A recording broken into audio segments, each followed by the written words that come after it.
పచ్చని పొలాల మధ్య ఉన్న ఓ నిశ్శబ్దమైన గ్రామంలో గౌరి అనే మృదువైన ఆవుతల్లి నివసించేది. ఆమె కళ్లలో ఉదయాకాశంలాంటి ప్రశాంతత, ఆమె హృదయంలో తన చిన్న దూడ కన్నాపై అపారమైన ప్రేమ ఉండేది. ప్రతి ఉదయం సూర్యుడు ఉదయించేలోపు గౌరి తన ముక్కుతో కన్నాను మెల్లగా తట్టిలేపేది.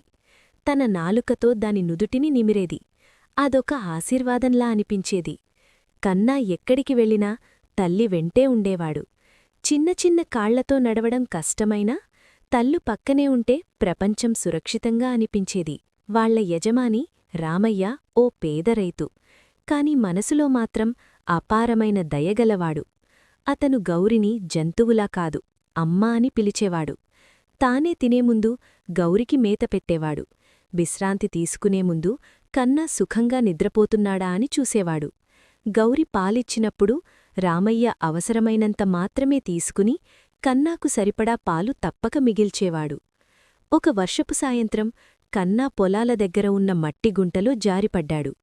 అతని అరుపు విని గౌరి పరుగెత్తింది. ఆమె బాధతో చేసిన అరుపులు గ్రామమంతా మార్మోగాయి. గౌరి కన్నీళ్లతో చేసిన పిలుపును విని రామయ్య తాడుతో అక్కడికి పరుగెత్తాడు. తల్లి మరియు మనిషి కలసి చిన్న దూడను సురక్షితంగా బయటకు తీశారు. ఆ రాత్రి గౌరి రామయ్య పక్కనే నిలబడి మౌనంగా చూసింది. ఆమె కళ్లలో కృతజ్ఞత కనిపించింది. రామయ్య చేతులు జోడించాడు. నన్ను నీ వాళ్లలో ఒకడిలా నమ్మావమ్మా అని మెల్లగా అన్నాడు. ఆ రోజునుంచి వాళ్ల బంధం మరింత గట్టిగా మారింది. గౌరి రామయ్య పొలాలను అనాథ జంతువులనుంచి కాపాడేది. కన్నా పెద్దవాడై చురుకుగా తల్లిలాంటి మృదువైన మనస్సుతో ఎదిగాడు. గ్రామస్థులు చెప్పేవారు, ప్రేమ ఉన్న చోట జంతువులు కూడా కుటుంబమవుతాయి. అలా ఆ చిన్న గ్రామంలో ఆవు తల్లి, దూడ, ఓ సామాన్య రైతు ఒకే హృదయంలా జీవించారు. వాళ్లను కలిపింది మాటలు కాదు, ప్రేమ, నమ్మకం, కరుణ.